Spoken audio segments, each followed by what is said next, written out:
Our top story tonight, Ramsey County investigators are now in the final phase of reviewing cases tied to a controversial former medical examiner. A federal judge's criticism of Dr. Michael McGee's testimony in a 2003 murder case put his work under the spotlight 3 years ago.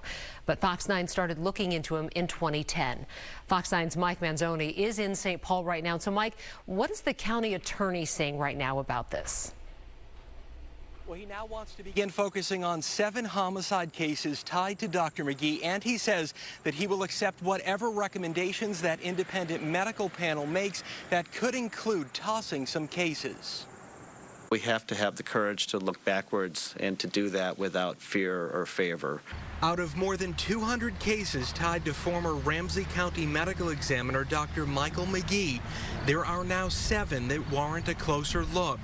The way that he made some of those conclusions, or how he testified, or what he testified to, that's the issue. The county attorney's office ordered an independent review of Dr. McGee's work 3 years ago after a federal appeals court judge questioned his testimony in the Drew Shadeen murder trial that ended with her killer on death row.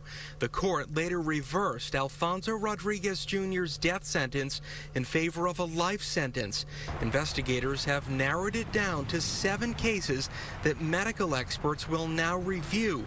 They ruled out ones where the cause or manner of death weren't factors in the conviction.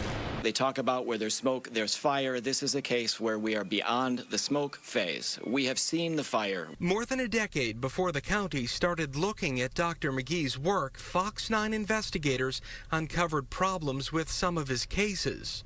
I think anybody who knows me will see that it's changed me. Michael Hansen spent nearly 7 years in prison after Dr. McGee determined he beat his infant daughter to death. A court, though, eventually threw out his conviction after a half-dozen experts found that the child suffocated in her sleep.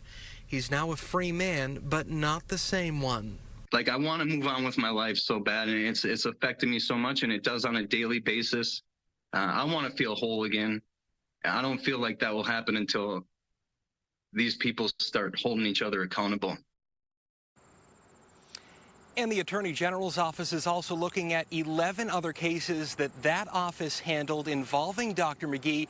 One of those cases, or another case I should say, ended with an overturned murder conviction, but that was after the person convicted spent more than 20 years in prison for a murder he never committed. We're live in St. Paul. Mike Manzoni, Fox 9.